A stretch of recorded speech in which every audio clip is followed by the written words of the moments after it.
जय हिंद दोस्तों, मैं हेमंत एक बार फिर आप लोगों के बीच में उज्ज्वल परिवार की तरफ से अपनी एक और क्लास लेकर के हाजिर हूँ। सबसे पहले आप लोगों का मैं उज्ज्वल परिवार में स्वागत करता हूँ दोस्तों। और जो लोग हमें जानते हैं, जो हमें लगातार फॉलो कर रहे हैं, क्लास देख रहे हैं, उन सबको पता है हम अपने उज्ज्वल परिवार की तरफ से एक बेहतरीन कोशिश, एक बेहतरीन प्लेटफॉर्म आप लोगों को दे रहे हैं। क्योंकि ये जो समय चल रहा है इसमें भाई ये इस समय मांग है, आप लोगों के बीच में इन क्लासों की मांग है। जैसा कि आप लोगों को पता है, मैं मेरी 2-3 क्लासों में पीछे जिक्र कर चुका हूँ, जैसे कि अब दिल्ली पुलिस की भी, रेलवे भी, हर तरफ से। जैसे आज की बात करें तो आज नेट वगैरह का भी, नेट का भी, ये सारी की सारी डेटें एग्ज़ाम की निर्धारित कर दी गई हैं। अब सिलसिला शुरू हो जाएगा, जो थमा था मार्च में वो सिलसिला अब सितंबर में शुरू होने वाला है। तो दोस्तों अब समय आ गया हमें उठने का, जगने का, पढ़ने का। तो चलिए दोस्तों शुरू करूँ क्लास। उससे पहले आप लोगों को आज ये जो दिन चल रहे हैं, गणेश भगवान की पूजा होती है इन दिनों में, तो मैं आज शायद गणेश चतुर्थी है। मेरी तरफ से, उज्ज्वल परिवार की तरफ से आप लोगों को ढेरों शुभकामनाएं। और अगली जो गणेश चतुर्थी आए, उस गणेश चतुर्थी पे आप लोग अपने पैरों पे खड़े हों, आत्मनिर्भर हों। आप आत्मनिर्भर हैं तो मेरा हिंदुस्तान आत्मनिर्भर रहेगा दोस्तों। ये हमारे पीएम साहब ने भी 15 अगस्त को लाल किले से ये बोला था कि हमारा देश आत्मनिर्भर भारत हो, आत्मनिर्भर भारत हो। उससे पहले आप लोगों को आत्मनिर्भर बनना पड़ेगा। और आपको आत्मनिर्भर बनने के लिए दोस्तों आपको खुद को सक्सेस होना पड़ेगा। और सक्सेस होने के लिए मेरे मित्रों क्या चाहिए? मेहनत चाहिए। और वो भी किसके साथ? डायरेक्शन के साथ मेहनत चाहिए। तो डायरेक्शन का काम, डायरेक्शन देने का काम हम उज्ज्वल परिवार की तरफ से, उज्ज्वल टीम बेहतरीन आप लोगों के बीच में कर रही है। दूसरा, पिछली जो क्लासें थी उनमें मैं सब लोगों को, देखिए आप लोगों का समय खराब नहीं करूँगा, सब लोगों को थैंक यू बोलूँगा। जो लोग हमें चार्ज का काम कर रहे हैं, जो मोटिवेशन देते हैं हमें कि सर बढ़िया पढ़ा रहे हैं, अच्छा पढ़ा रहे हैं, बेहतरीन कंटेंट है, ये सारा जो इस टाइप के जो मैसेज जो भी लोग कर रहे हैं, जो भी बहन भाई, जो भी मेरे मित्र कर रहे हैं, उन सब लोगों को दिल से उज्ज्वल परिवार की तरफ से thank you, thank you, thank you. तो चलिए दोस्तों, गणेश चतुर्थी पे क्लास से पहले मैं आप लोगों को एक छोटी सी स्टोरी सुनाना चाहूँगा। मित्रों, ये हमारे वेद पुराणों में कहानी है, मैंने भी सुनी थी, वही आप लोगों के बीच में सुनाने जा रहा हूँ। आपकी 2-3 मिनट शायद में भी इस पर खर्च हो जाएं। एक बार क्या हुआ कि पूरे जो ब्रह्मांड के देवता थे इकट्ठे हो गए, पूरे ब्रह्मांड के देवता इकट्ठे हो गए। और उनमें आपस में ये होड़ लग गई, आपस में इस बात पे वैचारिक मतभेद हो गया कि हम में सबसे बड़ा कौन, हम में सबसे बड़ा कौन, और कौन सा देवता सबसे पहले पूजा जाएगा। कोई भी धार्मिक कार्यक्रम होगा तो कौन सा देवता सबसे पहले पूजा जाएगा। अब जब इस प्रकार की दौड़ लग गई तो देखा कि भाई हाँ, यहाँ माहौल गर्म हो गया है। तो उस समय विष्णु, ब्रह्मा, महेश ये तो अपनी माया रचते ही हैं। तो वहाँ पर उनके बीच में एक शर्त रख दी गई। और शर्त क्या रख दी गई मेरे दोस्तों? शर्त ये रख दी गई कि जो व्यक्ति सबसे पहले आकाश, पाताल, पृथ्वी का चक्कर लगा करके और यहाँ पहुँचेगा, वो सबसे बड़ा माना जाएगा और उसे सबसे पहले पूजा, उसकी सबसे पहले पूजा की जाएगी। तो दोस्तों सब ने अपना वाहन, किसी ने अपना मोर पे बैठ के, किसी ने अपने जो तेज वाहन थे, ऑटो सिस्टम से उड़ने वाले, जो आज के टेक्नोलॉजी आप लोग देख रहे हैं, जिनको आज की भाषा में ड्रोन बोलते हैं, जो बिना ड्राइवर के उड़ते हैं, तो वो बिना ड्राइवर के उड़ने वाले वाहन, उन पे बैठ के सब ने दौड़ लगानी प्रारंभ कर दी। अब एक देवता बच गया जिसका जो वाहन था वो बहुत स्लो चलता है, जैसा कि आप लोगों को पता भी होगा। और वो दिन कौन सा? जैसे जो गणेश चतुर्थी का जिक्र किया मैंने, तो वो उनका जो वाहन है मूषक, जिसको चूहा बोलते हैं ना, जिंदे को सब मारते हैं और मरे हुए की उसकी पूजा करते हैं, इस टाइप की बात भी आप लोगों ने सुनी होगी। तो उस मूषक पे, उस चूहे पर बैठ करके इतने भारी भरकम शरीर को लेकर के भगवान गणेश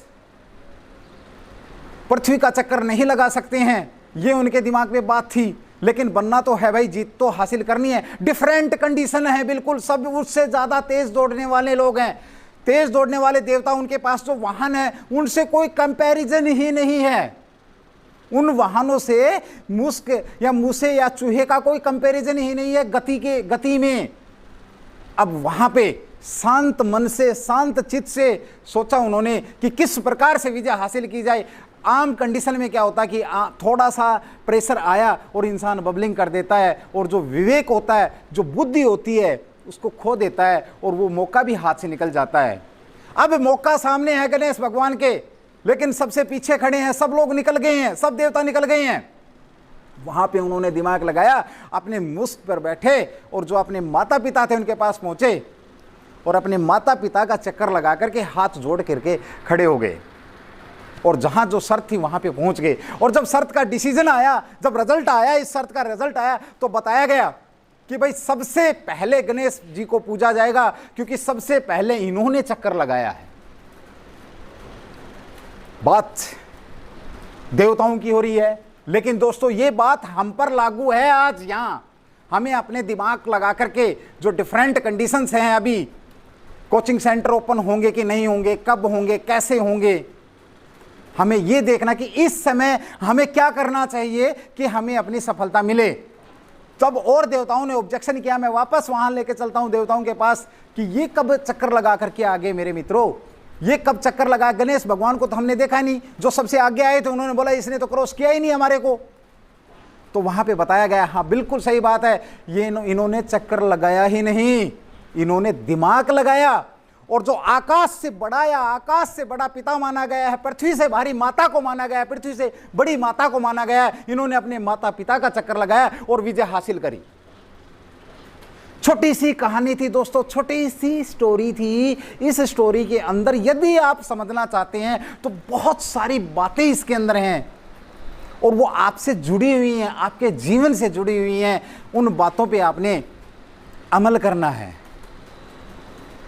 बहुत से लोगों ने सपना देख रखा खाकी का, दिल्ली पुलिस आई हुई है, खाकी पहनूंगा। सपना दुनिया देखती है दोस्तों, सपने दुनिया देखती है, लेकिन पूरे वही लोग करते हैं जो उस सपने के लिए अपने राइट टाइम पर राइट डिसीजन लेते हैं, सही समय पे सही डिसीजन लेके सही डायरेक्शन में मेहनत करते हैं। उन्हीं लोगों के सपने पूरे होते हैं। जैसा कि एग्जाम्पल दिया हमारे गणपति बप्पा मौर्य, गणपति जी ने, गणपति भगवान ने, गणेश भगवान ने हमारे सामने उदाहरण प्रस्तुत किया कि किस प्रकार से दिमाग लगाना चाहिए। तो वो सिचुएशन आप लोगों के बीच में है। अभी से, आज से ही अपनी कलम उठाइए और शुरू हो जाइए, जैसा कि दुनिया के सबसे बड़े राइटर ने किया था, जो गणेश भगवान को माना जाता है। दोनों हाथों से राइटिंग करते थे वो। तो चलिए दोस्तों, ये एक छोटी सी स्टोरी थी आप लोगों के बीच में, और आज हम फिर अपना थोड़ा सा करंट के ऊपर बात करेंगे। हौसलों के तर्कस में कोशिशों के तीर जिंदा रखना।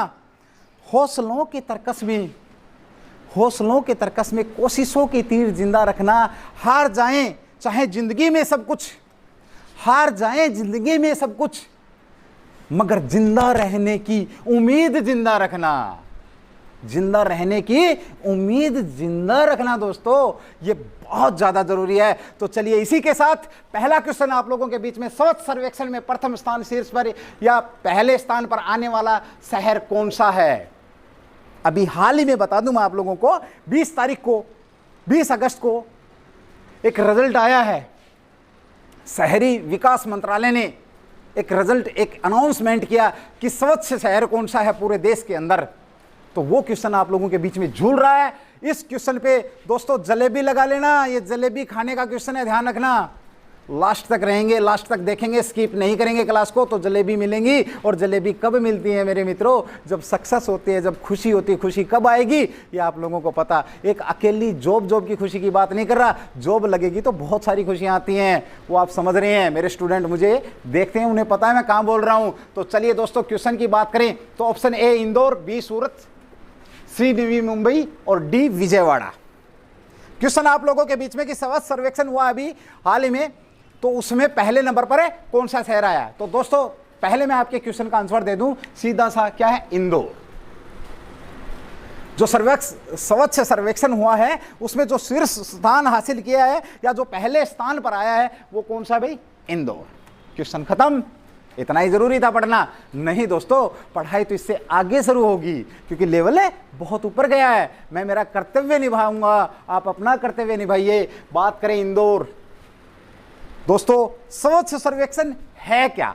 देखिए, कोई भी चीज, कोई भी सिस्टम चलाया जाता तो उसके पीछे एक उद्देश्य होता है, उसके पीछे एक उद्देश्य होता है। उद्देश्य सबसे पहले मैं बात करूं, इसका उद्देश्य क्या है भाई? उद्देश्य क्या है? तो मेरे मित्रों, दोस्तों, मेरे प्यारे स्टूडेंट्स, इसका जो उद्देश्य है लोगों को जागरूक करना, स्वास्थ्य के प्रति लोगों को जागरूक करना, जागरूकता।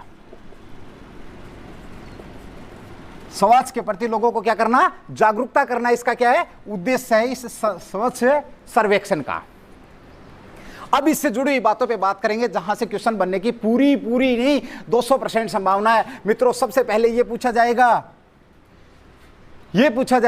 ये कौन से नंबर का सर्वेक्षण था, कौन से नंबर का सर्वेक्षण था। तो ये दोस्तों 5th नंबर का सर्वेक्षण था, यानी कि इससे पहले कितने हो चुके हैं, 4 सर्वेक्षण हो चुके हैं। जब 4 सर्वेक्षण हो चुके हैं, इसका रिजल्ट आ चुका है 20 अगस्त को, तो दोस्तों पहले नंबर पे इंदौर को बता दिया गया है। तो सबसे पहला सर्वेक्षण कब हुआ मेरे मित्रों, ये 2016 में हुआ भाई। कब हुआ, 2016 के अंदर हुआ। और यहां पे बता दूं, क्वेश्चन ये भी आ सकता है कि पहले स्वच्छ सर्वेक्षण में देश के अंदर प्रथम स्थान किस शहर ने हासिल किया था। तो मेरे मित्रों इस पे लगा लो जलेबी, इस पे बना लो रसगुल्ला, मैसूर ने। कौन सा शहर था, मैसूर। और भाई मैसूर कहाँ है, मैसूर कर्नाटक में है। कर्नाटक के 3 युद्ध प्रसिद्ध हैं, मैसूर का युद्ध भी प्रसिद्ध है, पढ़ना जरूरी है। पता नहीं कौन कहाँ से पूछेगा। तो मैसूर कहाँ है मेरे मित्रों, कर्नाटक। कहाँ पर है, कर्नाटक में भाई। कर्नाटक पहला जो सर्वेक्षण हुआ था 2016 में, उसमें मैसूर प्रथम रहा था। और मैसूर का पता आपको कर्नाटक के अंदर है, मैसूर है। कर्नाटक में क्या ज्यादा होता है, कर्नाटक में दोस्तों मुझे आइडिया आ रहा है कहाँ क्या प्रसिद्ध है, काजू प्रसिद्ध है। तो चलिए दोस्तों यहां पर बात खत्म हुई। इसके बाद बात करें, ये पहला 2016 में हुआ, दूसरा 2017, उसके बाद 2018, 2019 और 2020। ये चीज है देखने वाली मित्रों। 4 सर्वेक्षण ये हुए, 4 सर्वेक्षण ये हुए, जो कि 5वां था। चलो 20 का आपको मैंने बता दिया क्या है, 20 में इंदौर प्रथम है। तो मेरे भाइयों, मेरे मित्रों, मेरे प्यारे स्टूडेंटों, मुझे ये बताइए 17, 18 और 19 में स्वच्छता सर्वेक्षण में भारत के अंदर कौन सा शहर प्रथम था। तो इस पे भी जलेबी लगाएंगे, बढ़िया वाली रसभरी। और दोस्तों सारे के सारे का जवाब क्या है, इंदौर। लगातार 4 बार प्रथम रहने वाला शहर कौन सा, इंदौर। ढोल धमाके बज रहे हैं एमपी में। मध्य प्रदेश का जो शहर है इंदौर, वो क्या है, लगातार 4 बार स्वच्छ सर्वेक्षण पे फर्स्ट पोजीशन उसने हासिल करी है।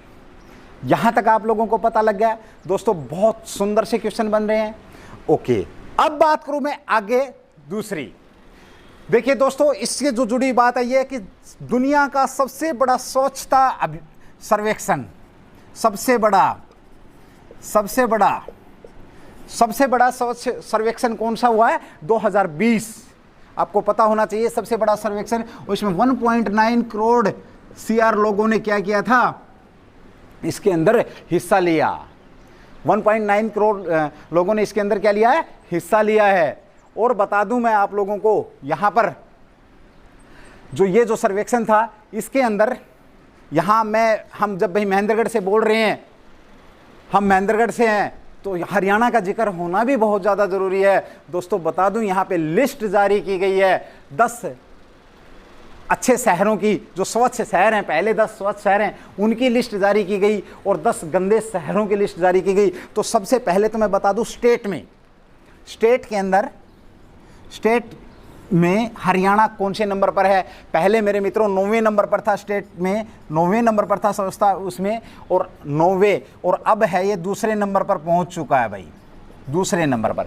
हरियाणा स्टेट में कहां पहुंच गया है, दूसरे नंबर पर पहुंच चुका है, ये ध्यान रखना। उसके बाद मैंने बात करी थी शहरों की, तो स्वच्छ शहरों की बात करूं तो पहले नंबर पर इंदौर है, दूसरे नंबर पर सूरत, तीसरे नंबर पर नवी मुंबई, चौथे नंबर पर है विजयवाड़ा, उसके बाद 5वें नंबर पर अहमदाबाद है। उसी तरीके से अहमदाबाद से आगे हम निकलेंगे तो राजकोट है, राजकोट के बाद इसमें फिर चंडीगढ़, हरियाणा की जो राजधानी भी है, हरियाणा पंजाब की संयुक्त रूप से राजधानी है, चंडीगढ़ भी इसके अंदर शामिल है।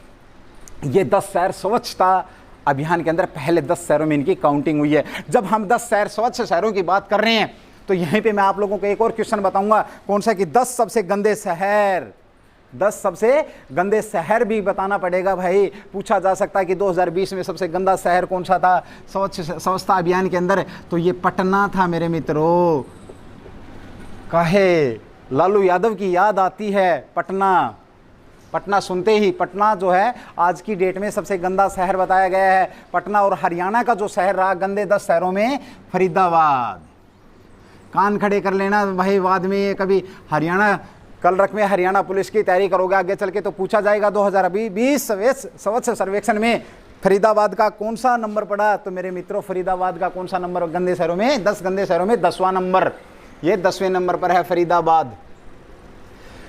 ध्यान रखना भाई, पटना है, उसके बाद उत्तरी मुंबई, उत्तरी दिल्ली है, पूर्वी दिल्ली है, इसके अंदर फरीदाबाद हो ही गया। इस तरीके से ये 10 शहर इसके अंदर शामिल हैं, गंदे शहरों में 10 शहर शामिल हैं। तो चलिए दोस्तों, एक बार आप इसका स्क्रीनशॉट लेंगे, फिर मैं आगे बढ़ूं। हाँ तो भाई दोस्तों, बहुत बढ़िया क्वेश्चन है। इस क्वेश्चन को आप लोगों ने दिमाग के अंदर 200% याद रखना है, भूलना नहीं है भाई। और भी जुड़ी हुई जानकारी है जो यहाँ से क्वेश्चन आपके बन सकते हैं करंट अफेयर्स के, उनके बारे में बात करूँगा। जैसे मैंने 10 शहरों की बात करी, 10 शहरों में हमने अच्छे जो साफ शहर हैं कौन कौन से, इंदौर है, सूरत है, नवी मुंबई है, विजयवाड़ा है, ये 1 2 3 4 ऐसे फॉर्मेट में। उसके बाद वडोदरा है, उसके बाद राजकोट है आपका, ये मैं आप लोगों को बता चुका हूँ, और चंडीगढ़ भी है इन साफ शहरों में। तो ये 10 शहर थे। बात करी मैंने किसकी, जो गंदे शहर हैं उनकी बात करी। तो उनमें हम बात करें तो जैसे अपना कोटा है, पटना सबसे ऊपर है, कोटा है, उत्तरी मुंबई है, उत्तरी दिल्ली है, पूर्वी दिल्ली है। उसके बाद बात करें हम, अमृतसर है, ये भी है, मेरठ है, कोयम्बटूर है, ये 10 गंदे शहरों में शामिल शहर हैं। ध्यान रखना है। यहाँ पर मैं बात करूँ कि सबसे स्वच्छ राजधानी, तो वो दिल्ली की कौन सी, नई दिल्ली। नई दिल्ली ने बाजी मारी है, नई दिल्ली यूटी है, जैसे कि आप लोगों को पता। नई दिल्ली की राजधानी क्या है, दिल्ली की राजधानी क्या है, नई दिल्ली। तो नई दिल्ली इन्होंने बाजी मारी है। स्टेट रैंकिंग की मैंने आप लोगों से बात करी, तो स्टेट रैंकिंग में हरियाणा पहुंचा है कौन से नंबर पर, दूसरे नंबर पर पहुंचा है। तो लोगों, दोस्तों क्वेश्चन मेरा ये आप लोगों से, स्टेट रैंकिंग में पहला स्टेट कौन सा है। इसी के साथ ये है कि किस स्टेट के सबसे ज़्यादा शहर स्वच्छता में, जो 10 अंडर 10 जो 10 शहर हैं स्वच्छ शहर, उनमें शामिल हैं। यह आप लोग ध्यान रखेंगे। ओके, उसके बाद बात करें, मैं थोड़ा सा एक बार हरियाणा का बताया मैंने आप लोगों को, तो हरियाणा का एक और बता देता हूँ आप लोगों को, ध्यान रखना। रोहतक स्वच्छता में, रोहतक 25वें नंबर पर पहुँचा है, और करनाल सीएम सिटी, करनाल 17वें नंबर पर है। और ये 17 का आंकड़ा बड़ा महत्व रखता है दोस्तों। स्टेट हरियाणा 1 नवंबर 1966 को कौन सा स्टेट था, ये 17वां स्टेट था, ध्यान रखना। और जो करनाल है ये स्वच्छता अभियान में कहाँ पहुँचा, 17वें नंबर पर पहुंचा है। दूसरी बात यहाँ पे करो, एक वेरी मोस्ट इंपॉर्टेंट क्वेश्चन बन जाता है कि भाई स्वच्छता सर्वेक्षण जो है ये किस बेस पर किया जाता, कौन से पैरामीटर हैं। ये शायद ना पूछे आप लोगों से, लेकिन आपको पता होना चाहिए कि कौन से पैरामीटर के बेसिस के ऊपर स्वच्छता अभियान इन्होंने सर्वेक्षण किया था। तो पैरामीटर की संख्या आप लोगों से पूछी जा सकती है दोस्तों, ये पक्का याद रखेंगे। तो 9 पैरामीटर है भाई। कितने पैरामीटर हैं, 9 पैरामीटर के ऊपर इनका किया जाता। सबसे पहले मैं बात करूं आप लोगों से प्रसंस्करण की। प्रसंस्करण बोले तो मैं खुल के बताऊं आप लोगों से, घरों से कचरा उठाना, यानी कि कलेक्शन, कचरा उठाना, कचरा इकट्ठा करना। कहाँ से, घरों से कचरा इकट्ठा किया और ट्रांसपोर्ट देना उसको, परिवहन यानी कि कचरा उठाए। जो पैरामीटर है, कचरा किस प्रकार से शहर में उठाया जाता है और उसको किस प्रकार की ट्रांसपोर्ट दी जाती है। दूसरा जो पैरामीटर है वो मेरे मित्रों ये कि उससे पहले आ जाएगा जो दूषित जल है। दूषित जल, उस जल का शुद्धिकरण करके उस जल को दोबारा यूज करने लायक बनाना। दूषित जल का यूज करके उसको प्यूरिफाई करना और फिर उसको दोबारा यूज करने के लायक बनाना। उसके बाद एक पैरामीटर और निकल करके आता है, वो पैरामीटर ये कि ठोस कचरे को कम से कम करना। ठोस कचरा जो बनता है उस ठोस कचरे को कम से कम पैदा होने देना। और जो कचरा बीनते हैं जो लोग, आपसे ये क्वेश्चन पूछा जा सकता है कि कचरा बीनने वाले लोगों को सामाजिक स्तर को उठाने के लिए कहां पर जिक्र किया गया। तो स्वच्छ सर्वेक्षण के अंदर इसका जिक्र किया गया। जब 9 पैरामीटर में ये भी था कि आपके स्टेट के अंदर या आपके शहर के अंदर जो कचरा उठा रहे हैं उनके जीवन स्तर को ऊंचा उठाना। उसके बाद टेक्नोलॉजी यूज करके और जो गंदगी है उसको समाप्त करना। ये सारी की सारी बातें इस 9 पैरामीटर के अंदर शामिल होती है। तो आपको संख्या याद रखनी है। आपको मोटे तौर पे ये होना चाहिए कि भाई घर से कचरा उठाया, परिवहन किया, दूषित जल इकट्ठा हुआ, उस जल को प्यूरिफाई किया, उस जल को यूज के लायक बनाया। ठोस कचरा जो कि जैसे हम बात करें कि ऐसा कचरा जो जल्दी से ख़त्म नहीं होता है, उस कचरे का यूज और उसको कम से कम होना, रिसाइकल करना उसका, और उसका कम से कम बनने देना, उस कचरे को शहर के अंदर कम से कम इकट्ठा होने देना, ये सारी के सारे पैरामीटर इसके अंदर शामिल थे। और इसके अंदर जो भाग लिया, मैं बता दूं दोस्तों, यदि 1 लाख जनसंख्या वाले शहरों की बात करें तो यूपी का शाहजहानपुर जो शहर है, वहां से सबसे ज्यादा लोगों ने इसके अंदर भाग लिया। ध्यान रखना, ये एक माइनर सा क्वेश्चन बनता है लेकिन बहुत इंपॉर्टेंट क्वेश्चन बनता है दोस्तों। पूछने वाला पेपर सेटर आपसे कुछ भी पूछ सकता है। तो यहाँ पर मैंने आप लोगों से बात करी, किसकी बात करी, स्वच्छ सर्वेक्षण अभियान की बात करी। यहाँ पर ये 5, 10, 15, 10 जो इंपॉर्टेंट जो बातें थी वो मैंने आप लोगों के बीच में बताई। इसी के साथ चलते हैं अगले दूसरे क्वेश्चन पे, आप इसको नोट करेंगे भाई। हो गया। अगला क्वेश्चन है, पढ़ई तोहार पारा योजना कहाँ पर आरंभ की गई है। अगला क्वेश्चन आप लोगों के बीच में है। देखिए, पढ़ई तोहार पारा, एक बार सारे लोग बोल के देखेंगे, देखो कितना मजा आ रहा है। पढ़ई तोहार पारा योजना कहाँ पर आरंभ की गई है। Option A Bihar, Jharkhand, Chhattisgarh, Orissa. तो दोस्तों यहाँ पे बता दूं, मैं पहले इस क्वेश्चन का आंसर देना चाहूंगा आप लोगों को। पढ़ई तुहार पारा, तो इसका आंसर है यह योजना कहां पर शुरू की गई है। तो यह योजना कहां पर की गई है दोस्तों, छत्तीसगढ़ के अंदर शुरू की गई है। कहां पर की गई है, छत्तीसगढ़ के अंदर की गई है, शुरू की गई है। दोस्तों आपको बता दूं, इस योजना का संबंध किससे है भाई। संबंध की बात करूं मैं तो ऑनलाइन एजुकेशन, ऑनलाइन एजुकेशन से इसका संबंध रहा है। जिस प्रकार से जो विद फैमिली आया हुआ है भाई साहब, कौन सा भाई साहब आया हुआ है, कोरोना भाई साहब विद फैमिली। पहले उसने किस्तों में भेजा था, सार्स भेजा था, फिर मार्च भेजा था, अब पूरी फैमिली के साथ आ गया। पहले तो सर्वे करवाया यहाँ का कि दुनिया किस प्रकार से रह रही है, कैसे काबू में करें, और उसके बाद आकर के इसने अटैक किया पूरे अपने जोश और होश के साथ, और 5-6 महीनों से क्या कर रखा है, पूरी दुनिया को लॉक कर रखा है, अपनी मुट्ठी में ले रखा है दोस्तों। लेकिन ये जो ब्रह्मा की रचना है, कौन सी सर्वश्रेष्ठ ब्रह्मा की रचना है पृथ्वी के ऊपर, ब्रह्मांड में, तो इंसान, इस इंसान ने उस पर भी काबू पाना प्रारंभ कर दिया है। तो चलिए दोस्तों, यहां पर उसकी वजह से, कौन से भाई साहब की वजह से टेक्नोलॉजी बढ़ी, ऑनलाइन एजुकेशन की डिमांड बढ़ी। तो यहाँ इस बात को मद्देनजर रखते हुए एजुकेशन को लेवल को बढ़ाने के लिए और घर घर तक एजुकेशन को पहुँचाने के लिए छत्तीसगढ़ में एक योजना प्रारंभ की गई, और उसका नाम क्या, पढ़ई तोहार पारा। ये इसका अर्थ हिंदी में बताऊं मैं तो क्या होता है, पढ़ाई तुम्हारे मोहल्ले में, पढ़ाई तुम्हारे मोहल्ले में, इसका अर्थ ये होता है। और दोस्तों छत्तीसगढ़ इसकी बात करूं, अगर एक मिनट मेरे को आप लोग ये देखेंगे, अगर इसी बात को हम हरियाणवी में बोले तो कैसे बोलेंगे भाई। कसुत्ती आगी रे, कसुत्ती पढ़ाई आगी थारा पन्ना में, इसको हरियाणा में कैसे बोलेंगे, उत्तरी हरियाणा कैसे बोलेगा, और गाड़ में आ गई पढ़ाई, तरी गाड़ में आ गई। अगर बात करें महेंद्रगढ़ की तो महेंद्रगढ़ वाले क्या बोलेंगे कि पढ़ाई तुम्हारे पाने में आ गई भाई। तो अलग अलग स्टेट की अलग अलग अपनी समझने की भावनाएं हैं, बोलनी हैं। तो हरियाणा में क्या बोलेंगे वो आप लोगों को पता लग गया, और भी कुछ बोल दें अपनी मर्जी, क्योंकि ये तो हरियाणा है, यहाँ तो कुछ भी हो सकता है। यहाँ तो दुख के अंदर भी लोग हास्य खोज लेते हैं।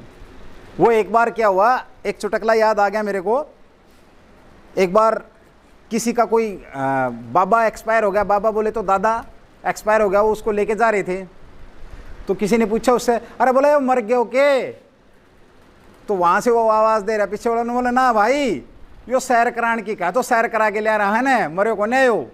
तो यहाँ तो ये हरियाणा है, कुछ भी बोल सकते हैं। तो पढ़ाई तुम्हारे मोहल्ले में ये योजना छत्तीसगढ़ ने प्रारंभ करी। छत्तीसगढ़ की बात करूं तो ये कौन सा स्टेट था, भारत का 28वां स्टेट था मेरे मित्रों। और ये 1 नवंबर 2000 में ये बना था। कब बना था, 1 नवंबर 2000 में ये स्टेट बना था। और बात करूं मैं आप लोगों से, 1 नवंबर को कौन सा स्टेट बना था, हमारा अंडी हरियाणा। हमारा हरियाणा भी कब बना था, 1 नवंबर 1966 को। कई बार क्वेश्चन पूछ लेते हैं लोग कि हरियाणा का अलग करने का आधार क्या था।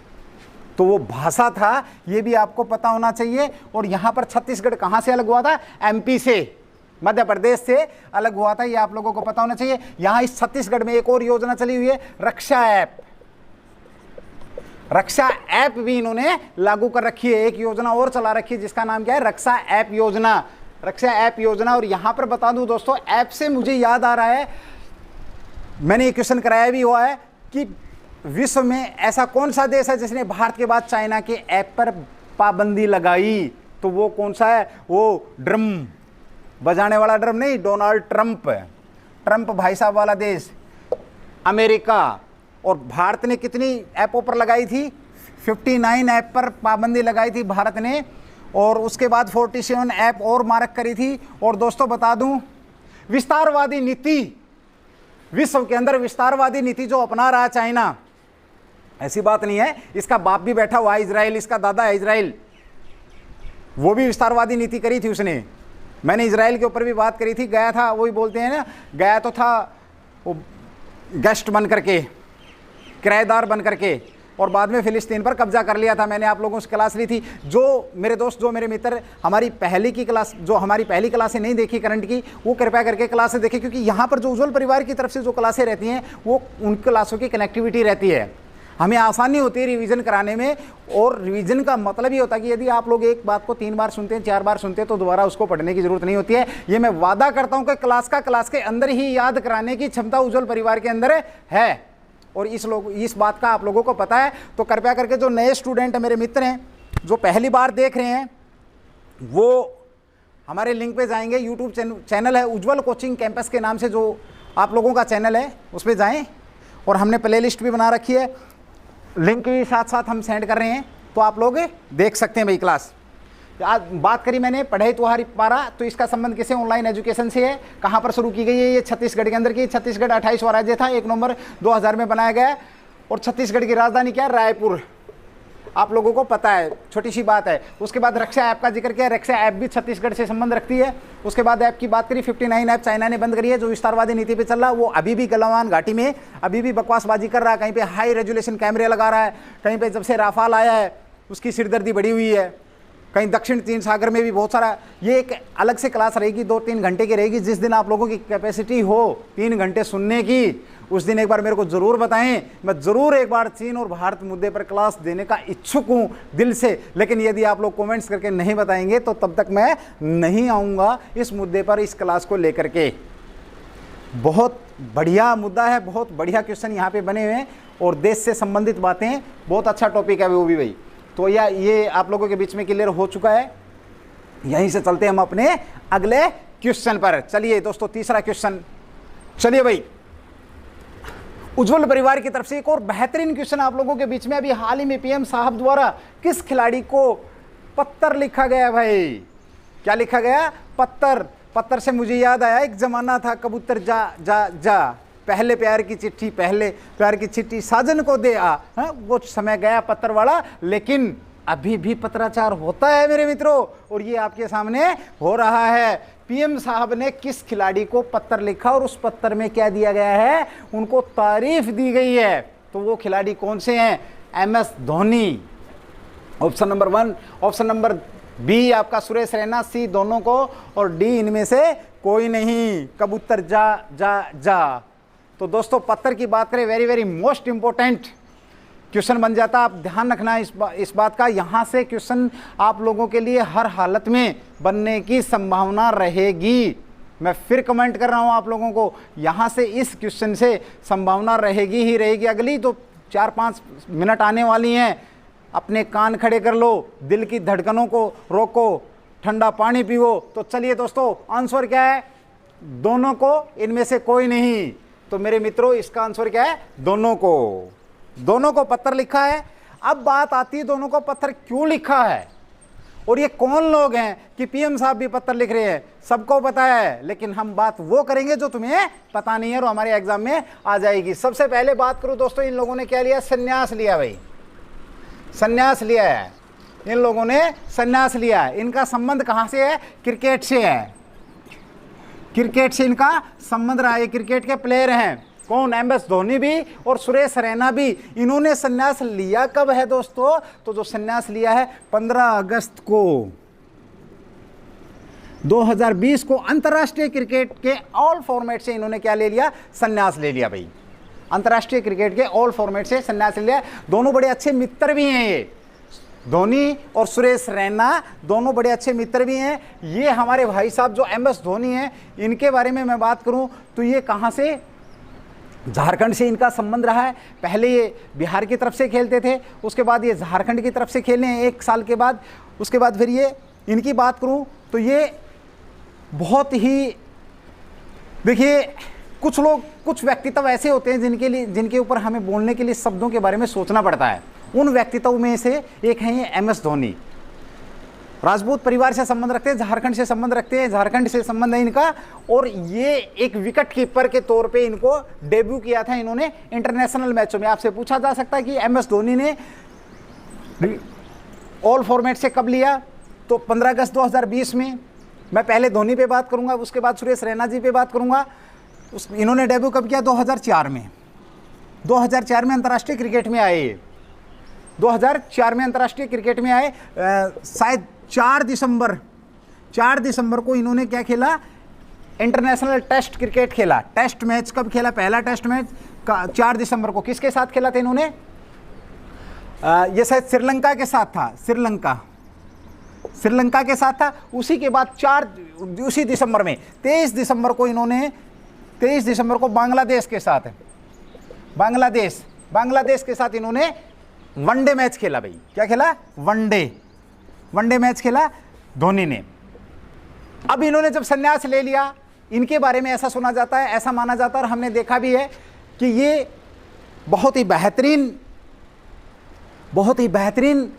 विकेट कीपर, बहुत ही बेहतरीन बल्लेबाज और बहुत ही बेहतरीन एक लीडरशिप इन्होंने यहाँ पर भारत के अंदर प्रस्तुत करी। और इन्होंने लेटर का जिक्र किया तो PM मोदी साहब ने एक बात लिखी है कि युवा पीढ़ी रिस्क लेने से नहीं डरती है, और हमने ऐसा देखा है।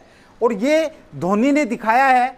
जब वर्ल्ड कप T20 चल रहा था तो जोगिंदर शर्मा जो फ्रॉम रोहतक, लास्ट मैच था, फाइनल था और लास्ट ओवर था, उस लास्ट ओवर में जब कुछ रन चाहिए थे, एग्जैक्ट मुझे ध्यान नहीं है, तो वहां पे बॉल एक नए प्लेयर को इन्होंने पकड़ा दी जो सबसे यंगेस्ट प्लेयर था, जोगिंदर शर्मा, और उसी के साथ इन्होंने जीत हासिल करी। जब अगली टीम ने जब उस पर देखा कि नया प्लेयर है तो वहां पे उन्होंने रिस्क लिया और पीछे जस्ट क्या बोलते हैं उसको, क्रिकेट ज़्यादा मुझे आती नहीं है लेकिन बता दूं, विकेट कीपर के पीछे थोड़ा बहुत दाएं बाएं उनका कैच पकड़ा गया और हम विनर बन गए T20। तीनों फॉर्मेट इनकी कप्तानी में, बेहतरीन कप्तानी भाई MS धोनी, तीनों फॉर्मेट जीते हैं। World cup, one day, test series सब कुछ हमने, चैलेंज ट्रॉफी, 13 ICC जो ट्रॉफियां थी वो जीती हैं। और अब ये चेन्नई सुपर किंग्स की तरफ से खेल रहे हैं। 2 साल और IPL खेलेंगे चेन्नई की तरफ से, उसके बाद ये फिर एक मॉनिटर के तौर पे चेन्नई से जुड़ेंगे। दोस्तों, जन्म की बात करूं मैं, इनका जन्म कई बार पूछा जा सकता है। इनका जो जन्म है वो 7 जुलाई 1981 में हुआ था भाई। 7 जुलाई 1981 में इनका जन्म हुआ। ये खड़गपुर में टिट्टी के तौर पर इन्होंने जॉब करी है। और ये साउथ रेलवे की टीम में भी रहे हैं, साउथ रेलवे से भी इन्होंने क्रिकेट खेली है। और एक और बात बताता हूं आप लोगों को दोस्तों, याद करोगे आप, इन्होंने बॉलिंग भी करी है और एक विकेट भी हासिल किया है। पूछा जा सकता, बड़ा अजीब सा क्वेश्चन है कि धोनी साहब ने कितनी विकेटें ली अपने कैरियर में, कितनी विकेटें ली, तो एक विकेट इन्होंने इंटरनेशनल मैच में हासिल करी है। सबसे ज्यादा शिकार करने वाले, स्टंप के पीछे सबसे ज्यादा शिकार करने वाले प्लेयर भारत के कौन है? MS धोनी हैं। दूसरे 800 से ऊपर 869 के करीब हैं। दूसरे नंबर पर नयन मोंगिया होते थे, एक होते थे विकेट कीपर, 260-59 के करीब उनकी भी हैं। दूसरे नंबर पर नयन मोंगिया प्लेयर रहे क्रिकेट के, वो भी अच्छे बेहतरीन विकेट कीपर रहे हैं भाई। तो यहां पर प्रधानमंत्री मोदी ने उनके लेटर में लिखा कि भाई आप लोग जो हैं आप नई जो पीढ़ी है वो रिस्क लेने से नहीं डरती है, ऐसा उन्होंने मेंशन किया। और इन्हें पद्मश्री राजीव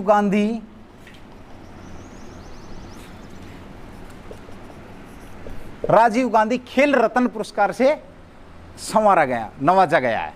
राजीव गांधी खेल रत्न पुरस्कार इनको दिया गया है। अब यहाँ पे एक बार भाई थोड़ा सा स्पेस कम है, आप लोग एक बार इसको नोट करेंगे, उसके बाद मैं आगे बढ़ता हूँ। वो 4 दिसंबर नहीं था, शायद 2 दिसंबर था। 2 दिसंबर 2004 को इन्होंने क्या किया था, टेस्ट में किया था। अंतिम टेस्ट जो इन्होंने खेला, देखो फर्स्ट टेस्ट खेला इन्होंने किसके साथ खेला, श्रीलंका के साथ, आपको मैंने बता दिया। अंतिम टेस्ट जो खेला है वो इन्होंने किसके साथ खेला है, अंतिम टेस्ट रहा है इनका ऑस्ट्रेलिया के साथ, ये 2014 में। अंतिम टेस्ट 2014 ऑस्ट्रेलिया के साथ। आपसे पूछा जा सकता है कि अंतिम ऑस्ट्रेलिया के साथ कब खेला गया, तो 2014 में। फर्स्ट 2004 में वनडे और अंतिम वनडे 2006 में। 2006 में इन्होंने अंतिम वनडे खेला है। और जो अंतिम जो वनडे खेला गया ये खेला है इन्होंने दक्षिण अफ्रीका के साथ। भाई अंतिम वनडे खेला किसके साथ, दक्षिण अफ्रीका के साथ। और इनसे जुड़ी कुछ विशेष बातें बताता हूं आपको। ये पहला जो मैच था उसमें रन आउट हुए, ये आप लोगों को पता होना चाहिए, रन आउट हुए। दूसरी बात करूं तो 47 बार ये नाबाद रहे हैं, 47 बार नाबाद, जिसमें से 47 में से 45 मैच इन्होंने नाबाद रहते हुए जीते हैं। उसके साथ बात करूं मैं आप लोगों से, 47 बार नाबाद रहे और 47 में से 45 मैच जब वो नाबाद रहे तो वो जीते। और 9 बार 6 लगा करके उन्होंने क्या किया, 6 लगा करके उन्होंने विजय दिलाई। हाँ भाई, अभी एक मैसेज आया मेरे पास जस्ट कि सर आप 6 दिसंबर 2006 बोल रहे हैं अंतिम वनडे। वो बिल्कुल सही बात है भाई, 2006 में उन्होंने T20 में, शायद T20 में किया था। हाँ, वो मेरे मुंह से गलती से निकल गया भाई, ठीक है। तो जो उनका पहला जो मैच था उन्होंने पदार्पण कब किया था, 4 में किया था। और पूर्ण रूप से संन्यास कब ले रहे, 15 अगस्त 2020 में उन्होंने संन्यास लिया। वैसे मैं एक बार इनके जो बहुत बढ़िया बात थी वो बताने आप लोगों को भूल गए एक जानकारी। और इनके नाम की बात करें तो जैसे MS धोनी है, कैप्टन कूल के नाम से भी इनको जाना जाता है, कैप्टन कूल। उसके बाद थाल के नाम से भी इनको जाना जाता है।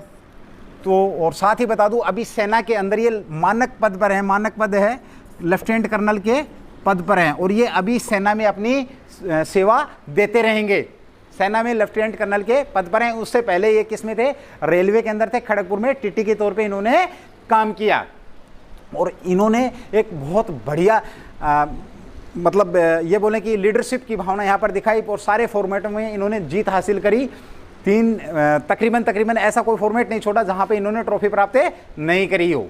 तो ये MS धोनी को जब इन्होंने पत्र लिखा तो हमारे PM साहब ने इनको बधाई दी संन्यास के ऊपर और बताया कि भाई हमने बहुत सा कई बार आप लोगों को डिफरेंट कंडीशन में विजय हासिल करते हुए हमने अपनी आंखों से देखा है। ये हमारे भाई साहब थे MS Dhoni, Mahendra Singh Dhoni, captain cool, थाल, माही। हाँ, एक नाम और इनका प्रसिद्ध रहा है, माही के नाम से भी इनको जाना जाता है भाई। और अगर हम बात करें IPL में किससे जुड़े हैं, IPL में चेन्नई से जुड़े हुए हैं। और बता दूं आपको दोस्तों, अभी IPL कहाँ पर हो रहा है, UAE में अभी IPL चल रहा है, जो कि 53 दिन के करीब चलेगा। संयुक्त अरब अमीरात में ये चल रहा है अभी IPL। हाल ही में जो IPL चल रहा है कहाँ चलेगा, संयुक्त अरब अमीरात के अंदर। ओके भाई, यहाँ पे अगले जो प्लेयर हैं सुरेश रैना। जस्ट इन्होंने MS धोनी ने 7:29 पर अपने ट्विटर से संन्यास की घोषणा की। उसी घोषणा के कुछ देर बाद सुरेश रैना, जो कि बाएं हाथ के बल्लेबाज हैं और सबसे कम उम्र के सुरेश रैना, इनकी जो इन्होंने भी काफ़ी कुछ देश के लिए किया है।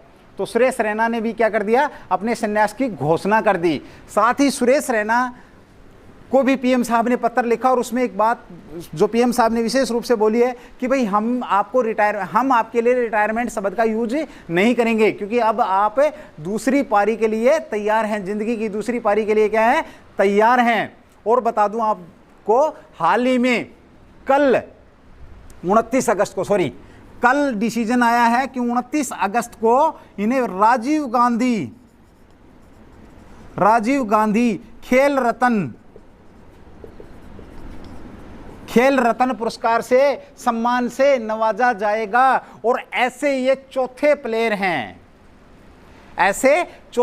हैं जिन्हें खेल के क्षेत्र में सबसे बड़ा, क्वेश्चन आ जाता है कई बार कि खेल के क्षेत्र में सबसे बड़ा सम्मान कौन सा है, तो राजीव गांधी खेल रत्न जो सम्मान है वो खेल के क्षेत्र में मेरे दोस्तों सबसे बड़ा है। और अभी हाल ही में किसे मिला है, सुरेश रैना जी को मिला है। तो इनसे पहले 3 लोगों को और को मिला है। 3 और प्लेयर हैं क्रिकेट के जिन्हें दिया गया है। तो वो कौन कौन से हैं, सचिन तेंदुलकर हैं, माही हैं, कैप्टन कूल हैं, थाल हैं, एक ही बात है। और दूसरे नंबर पे माही आ गए, तीसरे नंबर पे विराट कोहली जिनको 2018 में दिया गया है। और अब किसको दिया जा रहा है, चौथे जो सुरेश रैना को दिया जा रहा है। तो 4 प्लेयर ऐसे हैं क्रिकेट के अंदर जिन्हें राजीव गांधी खेल रत्न सम्मान से नवाजा गया है।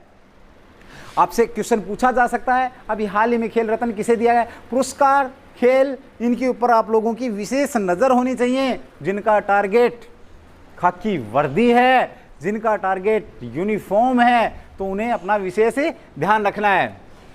जन्म की बात करूं मैं तो इनका जो जन्म हुआ यूपी में, इनका जो संबंध है सुरेश रैना का वो यूपी में है और इन मुरादाबाद यूपी से हैं। और इनका जन्म कब हुआ, 1986 में इनका जन्म हुआ। और इन्होंने भी पदार्पण किया 2005 में इन्होंने पदार्पण किया। और बता दूं दोस्तों, ये सबसे कम उम्र के T20 के कैप्टन भी रहे हैं। और तीनों फॉर्मेट में सबसे कम उम्र के कैप्टन रहे हैं। इन्होंने कुछ मैचों में कैप्टनशिप भी करी है। और तीनों फॉर्मेट में शतक लगाने वाले पहले भारतीय बल्लेबाज भी सुरेश रैना हैं। तो चलिए दोस्तों, आज जो हमारी करंट की क्लास थी, इस करंट की क्लास में मेरे दोस्तों हमने बात करी, किसकी बात करी, माही की बात करी है, हमने सुरेश रैना के ऊपर बात करी है, हमने स्वच्छता अभियान के ऊपर बात करी है, हमने पढ़ाई एजुकेशन, ऑनलाइन एजुकेशन के ऊपर बात करी है। और गणेश चतुर्थी के ऊपर भी हमने बात करी, गणेश भगवान के ऊपर भी बात करी। तो मेरे दोस्तों, इसी तरीके से आप लोग प्यार बनाएंगे।